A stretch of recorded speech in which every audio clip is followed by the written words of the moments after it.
On a une histoire ici très intéressante. 2 femmes d'origine du Brésil ont été condamnées à tort en Allemagne pour trafic de drogue, après que 40 kilos de cocaïne ont été retrouvés dans leurs valises. Après plus d'1 mois en détention, une vidéo vient de les innocenter, comme le rapporte le média belge. C'est grâce à l'analyse des images visio-surveillance de l'aéroport de Sao Paulo au Brésil que les 2 amies voyageuses ont pu être relâchées. Et pour cause, les agents aéroportuaires qui s'occupent des valises ont été vus en train d'échanger les étiquettes de leurs valises avec celles contenant la cargaison de drogue le 4 mars dernier. Waouh, incroyable. En arrivant à l'aéroport de Francfort, les douaniers les ont arrêtés après avoir découvert pas moins de 40 kg de cocaïne. Conduites en prison, elles n'ont jamais cessé de clamer leur innocence. Les 2 Brésiliennes, Katina et Jeanne, avaient un grand voyage de prévu. Après avoir visité l'Allemagne, elles avaient pour projet de faire un tour en Europe en passant notamment par la République tchèque et la Belgique. Au revoir les vacances. Mais au lieu de ça, elles ont finalement passé 38 jours en prison avant que les autorités allemandes ne les libèrent. S'ils n'avaient pas le profil de trafiquants de drogue, c'est la couleur de leurs valises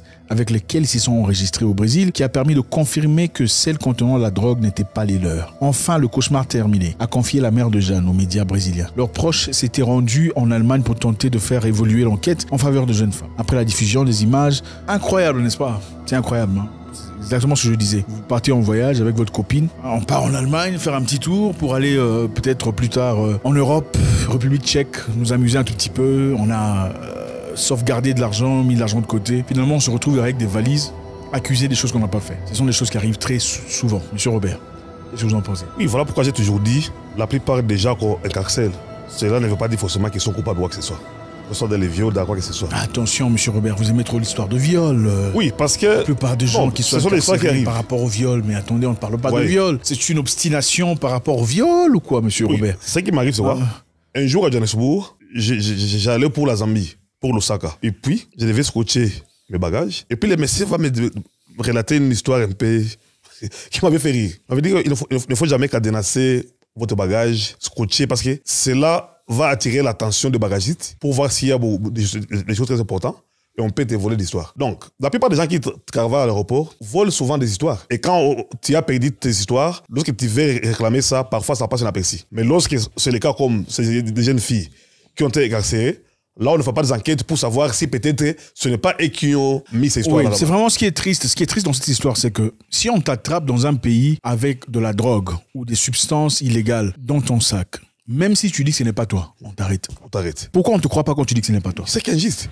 Au moment où quand tu as perdu de l'argent, quoi que ce soit, très important, là... On n'attire pas autant d'attention pour arrêter les gens là. Tout à fait. Mais ok, il y a des choses suspectes. Tout à fait. Là, c'est catégorique. Tout à fait. On t'arrête. Quand tu dis que tu as perdu de l'argent, personne ne s'inquiète. Mais quand on vient de trouver des trucs qui ne t'appartiennent pas, alors si tu dis que tu as perdu de l'argent, des fois on veut même vérifier si tu avais vraiment de l'argent dans le sac. N'est-ce pas? On veut vérifier si tu avais de l'argent dans le sac. Pourquoi lorsqu'il s'agit des drogues et qu'on sort, ils ne vérifient pas comme ça? Mais c'est quand même triste de voir ces 2 dames qui sont parties, heureusement, en Europe pour s'amuser, finalement se retrouver en tôle. En tout cas, des choses qu'elles n'ont pas prévues. Et ce qui est important encore, la technologie, encore une fois, c'est vrai, on peut dire autant qu'on veut. La technologie a changé la donne, c'est-à-dire c'est à cause de cette technologie qu'on a pu voir, on a pu repérer, voir que ce sont des gens qui ont changé de sac. Hein? Oui, grâce à l'intelligence artificielle. 40 kilogrammes de cocaïne. D'abord, les amis, il faut savoir que dans les rues, ça passe à 5 à 25 euros par gramme. Ça, oui, on connaît, il faut savoir. Et 40 kilos, si ça va, en tout cas, la moyenne de 5 et 25, ça va, 40 kilos, c'est 1 kilogramme, c'est 28 000 $ dans le marché noir. 1 kilogramme de cocaïne, 28 000 $ dans le marché noir. 40 kilogrammes, c'est 1 100 000 et quelque chose. Oui. C'est beaucoup d'argent. Ce qui est là maintenant, le problème, c'est quoi? Ces gens-là ont fait ça sciemment. Vous voyez, parce que c'est que moi, je connais. Tous les grands mafias travaillent en connivence avec les agents de l'ordre. Ok. Vous comprenez? Tu peux le faire seul, une seule fois. La seconde fois, tu seras rattrapé. Vous savez, il y a des tactiques. Hein. Des fois, si on veut faire passer des trucs grands, on fait arrêter quelqu'un. Oui. Hein, voilà ce qui se passe. On s'assure qu'on arrête un lot. Pendant que tout le monde est concentré sur le lot qu'on vient d'arrêter, le plus grand lot passe. Vous comprenez? Donc, on signale d'abord que non, il y a une cargaison qui arrive. Tout le monde... L'attention de tout le monde est braquée sur cette cargaison. Mais en attendant, il y a un lot beaucoup plus grand qui arrive après cette cargaison. C'est comme si les propriétaires savaient qu'une fois en Allemagne, il serait arrêté. Maintenant, il a corrompu les bagagistes pour dire, vous savez quoi, ça va barrer si j'arrive. Donc, je vous donne quelque chose. Il faut que ce soit peut tomber victime pour que moi je puisse tout sortir en un. Et non, ce qui fait mal. Pourquoi ces gens-là n'étaient pas arrêtés? Il a fallu qu'après avoir que la vidéo de surveillance puisse se tenir compte que il y avait eu des stickers qu'on a changé, il a fallu qu'il y ait des enquêtes pour que ces gens soient arrêtés. Un mois c'est beaucoup. Moi, je pense que quand une personne dit ce n'est pas à moi, il fallait immédiatement commencer l'enquête. En tout cas, un mois, c'est beaucoup. Un mois en prison, c'est beaucoup. Il fallait directement... Pourquoi on ne peut pas croire quelqu'un quand il dit c'est pas à moi? Parce que certainement, il y a des pays, par exemple en Thaïlande, en Chine, en Philippines, si on t'attrape avec ça, c'est parti. Hein. On te finit. Hein. Il n'y a pas de prison, on te finit. Hein. Oui. Voilà pourquoi les gens doivent faire attention. C'est ça. C'est la raison pour laquelle très souvent je dis, je n'aime pas quand je vais à l'aéroport. Je pense que tu as déjà vu ça. Oui. Je vais à l'aéroport, quelqu'un me dit, oh non, tu vas où? Tu vas à Nairobi. Il y a ma famille là-bas. Est-ce que tu veux m'emmener? Où tu vas, truc là? Est-ce que tu peux donner à ma famille soit à l'aéroport? Non, non, non. Je n'accepte rien de qui que ce soit. Parce que quelqu'un est contre toi, peut même être des histoires de sens même suspect. Pas contre toi. Une personne qui ne te connaît pas, tu ne sais pas ce qu'il met dans son sac. C'est vrai, écoutez, les Africains généralement sont gentils. On aime s'entraider. C'est une très bonne chose. C'est bien qu'on soit comme ça. Malheureusement, notre gentillesse est toujours abusée. C'est ça la réalité. Toi, tu essaies d'être gentil en aidant la personne. Je vais emmener le pantalon ou prends-moi ce petit sac. Les gens viennent te demander même à l'aéroport, tu as combien de kilos? Hein, comme tu n'as pas d'excès, est-ce que je peux mettre ça? Je veux donner à la famille, l'enfant est malade. Le paquet là qu'on te donne, tu sais ce qu'il y a comme contenu? Même une personne qui te connaît peut te piéger. On a toujours dit que nos ennemis, c'est avec qui nous partageons notre table. Les gens qui te donnent de la drogue ou des trucs mauvais ne sont pas nécessairement tes amis ou tes ennemis. Ça peut être une personne totalement étrangère que tu ne connais pas, que tu rencontres à l'aéroport, il te dit, mais ça, est-ce que tu peux donner ça à quelqu'un, il sera habillé en rouge. La personne habillée en rouge de l'autre côté, dans votre pays souvent, viendra te voir, il va t'appeler au téléphone. Toi, tu sais pas, tu connais pas le contenu. Il y a une fille qui m'avait donné un colis pour qu'elle puisse amener ça à sa maman. C'est une fille que je connais. Et puis pour ton information, elle est ma petite amie. Mais j'avais fouillé le bagage pour me rassurer, c'est quoi? Parce que la confiance n'exclut pas le contrôle. Ok. Vous comprenez? Peut-être dans ce bagage-là, il y a une personne inconnue qui peut aussi dire que non. Okay. Dans ce bagage, j'aime aussi quelque chose pour moi. Okay. Et puis amener. Voilà pourquoi il faut toujours contrôler. Prudence. Si tu connais la personne. Contrôler. J'ai fouillé même les poches. Est-ce que la personne était énervée de voir que certainement... Elle était énervée de ses poids. Ouais. Parce que ce jour-là, je n'ai pas pu amener le colis parce que j'avais changé l'itinéraire. Dans la ville où je devais aller, je ne suis pas allé. Et puis après un mois, je vais dire à la fille que non, je vais te renvoyer ton colis. Et puis, elle était étonnée parce que le colis était ouvert. Non, j'ai dit que non. Donc, j'ai voulu m'assurer qu'il y avait rien de mal du colis, quand même que je connaissais la fille. Donc, bien qu'elle ait eu été ta girlfriend, oui, tu as quand même vérifié pour t'assurer qu'il n'y avait pas de... Oui, c'est ça. Je pense que c'est ça. Il faut arrêter de prendre l'histoire des gens à l'aéroport. Hein. Et puis, à part ça, je lisais un jour un type qui allait en Thaïlande. Quelqu'un avait donné un laptop pour amener à son ami. Mais dans le laptop, on avait mis les drogues. Voyez. Là-dedans. Et une fois au scanner, le monsieur était arrêté, il était innocent. Moi, je ne sais pas. C'est le laptop qu'on m'a donné pour amener à une personne. Mais il y a les drogues.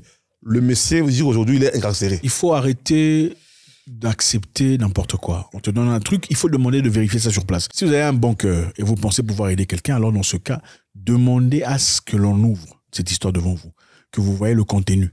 Et attention, même quand vous voyez le contenu, des fois, on peut cacher dans un coin. Oui, vous allez dire quoi? Oh, ce n'est pas à moi. Il dit non, moi je ne connais pas. Tu vas en tôle. C'est bien ça. Mais bon, si nous sommes adultes et que chacun peut faire ce qu'il a envie de faire, chacun a le droit de vivre comme il veut, pourquoi la drogue est illégale? Ce qui fait à ce que la drogue soit illégale, c'est parce que c'est un truc qui est rare. Donc vous voulez nous dire que les gouvernements ne s'inquiètent tellement de notre santé qu'ils ne veulent pas comprendre la drogue? Oui. Si la drogue était banalisée, je te dis, on n'aura pas cela de problème. Mais en attendant, on nous laisse prendre la bière qui tue beaucoup de personnes. Oui. N'est-ce pas? Beaucoup de personnes meurent chaque année. Oui, on nous laisse prendre ça là, ça tue beaucoup de personnes, personne ne s'inquiète, mais l'histoire là, pourquoi on bloque ça? C'est le problème. Bon, moi je pense que c'est clair, hein, c'est parce que quand on ne peut pas taxer ça, c'est-à-dire qu'on ne peut pas faire de bénéfices. On peut taxer la bière, évidemment, l'entreprise doit être taxée et payer au gouvernement. Le gouvernement reçoit l'argent et chacun a sa part, d'accord? On peut taxer ça, sans difficulté. Chacun a sa part, n'est-ce pas? Mais l'histoire là, on ne peut pas taxer parce que c'est dans le marché noir. Donc tout ce qu'on ne peut pas taxer est qualifié de... Enfin, je ne sais pas. Et puis ça qui m'étonne, on arrête le coupable. Comment cela est possible? La drogue n'était pas détectée à l'aéroport de Sao Paulo, en Brésil par exemple, ou bien dans n'importe quel pays. Mais la drogue arrive en France ou bien aux États-Unis, on détecte ça. On lieu qu'on puisse faire des enquêtes pour arrêter les agents des scanners, mais on arrête l'innocent qui est la drogue. Moi je pense que pour mettre un terme à ces histoires, l'enquête doit être équitable. C'est très difficile de dire enquête équitable quand on comprend que il y a beaucoup de couches sur le monde. Le monde n'est pas nécessairement ce qu'on pense, ok? La réalité du monde est que même les gens qu'on pense souvent honnêtes ne sont pas honnêtes, ok? Comme je l'ai dit précédemment, la plupart de ces histoires ici ne sont pas nécessairement ce qu'on pense. Il y a des gens qui sont payés aux aéroports. Il y a des gens qui reçoivent de l'argent, il y a des gens qui sont corrompus, qui laissent passer cette histoire. Et quand ça barde, ils font semblant comme s'ils ne savaient pas. Oui, oui. Et aussi, comme on vient de le dire, des fois, on laisse passer un lot. On sait qu'il y a un lot ici, on laisse passer. Mais l'objectif, c'est pas le lot là. C'est pour attirer l'attention de tout le monde sur le lot qui est arrêté. Tout le monde dit, oh, il y a 2 femmes qui ont été arrêtées avec la drogue. Mais en réalité, il y a un lot beaucoup plus grand, peut-être de 100 kilos, 120 kilos qui est passé après. Pendant que tout le monde était concentré, tous les services étaient figés, braqués sur cette histoire de... Mais ce qui est intéressant pour moi, c'est de comprendre pourquoi ce n'est pas légitime. Enfin, pourquoi. Les gens sont adultes, n'est-ce pas? Chacun peut choisir ce qu'il veut. Il y a tellement de substances toxiques dans les rues qui peuvent nous détruire aujourd'hui, à part cette histoire. Il y a beaucoup de substances que les gens peuvent utiliser. Enfin, on peut développer des addictions de comprimés contre la douleur, n'est-ce pas? Oui. On peut développer des addictions dans beaucoup d'histoires, évidemment, c'est ça. Et puis, ce qui m'étonne, tu verras, en tout cas ici, je m'excuse pour ne pas être contredit, la plupart des gens qui donnent des colis aux gens, ce sont les Noirs qui aiment les gens pareils. Ça, c'est clair, hein, c'est clair. Oui, les Noirs aiment envoyer les gens des histoires. C'est clair. Il faut pour envoyer ton colis, ça coûte cher, ça coûte rien. Il faut avec payer 20 €, 30 €, tu peux envoyer DHL. Payer les agences. C'est fini. Payer les agences pour éviter. Colis. Mais nous, les Noirs, et parfois, il y a des gens qui ne se parlent le pli. Oui. Tu as refusé de m'amener mon colis. Un colis. Moi, il y a des gens qui sont devenus ennemis parce que toi, tu es allé au pays, j'étais amené le colis, tu as refusé. C'est ça. Il faut changer cette mentalité d'envoyer des colis. C'est la même mentalité qu'on emmène dans les aéroports. Toujours en retard. L'avion est tout le temps en train de courir. C'est quoi ça? Vous nous faites honte. C'est honteux. À un certain niveau. Tu cours avec les enfants. Patricia, mais attends, tu n'écoutes pas. Mais attendez, il faut venir à temps. C'est pourquoi on vous donne l'horaire. L'horaire, c'est pour dire qu'il faut venir 2 heures avant. Pour éviter de fuyer, de puer. C'est pas bien. C'est pas classe. L'aéroport, c'est un lieu où tu vas dans le lounge, tu manges, tu es calme, votre appel, tu marches. Dernier rappel pour les passagers à destination de Dublin. Sur le vol Air Lingus EI 521, vous êtes à Caen. Même si tu ne veux pas aller dans les lounges parce que tu n'as pas l'argent, ce n'est pas grave. Tu peux aller dans un coin là-bas, il y a des restaurants pour tout le monde. J'achète un petit coca, tu relaxes, courir, et puis vous emmenez des sacs. Vous arrivez à l'aéroport avec vos sacs. Oh, il y a trop de kilos, vous commencez à ouvrir. Quand tu es au pays, on te donne les chikwang, les bakayabo, les bito, beaucoup de choses, amène là-bas. Donc, on te donne l'histoire qui les gens de votre pays mettent des chikwang, des makayab. C'est choquant. Des trucs qui sont interdits. On a écrit dans l'immigration, on dit que c'est interdit d'importer de la nourriture. Il faut cacher là-bas, donc interdit d'importer. Même 5 fois. Il faut respecter les gens. Ouais, et puis quand on vous traite d'une certaine façon, oh non, racisme, il n'y a pas de racisme. Toi, tu ne peux pas accepter qu'une personne vienne dans ta porte et mette ses jambes sur la table comme ça. Ça ne se fait pas. Tu ne peux pas accepter ces histoires-là. Mais il faut aussi respecter les gens. Et se faire respecter, c'est aussi à travers sa conduite. Vous allez aux aéroports, il ne faut pas emmener des colis. Et j'emmène les colis pour... Il faut chercher. Si tu as un colis, va dans l'agence, paye l'argent.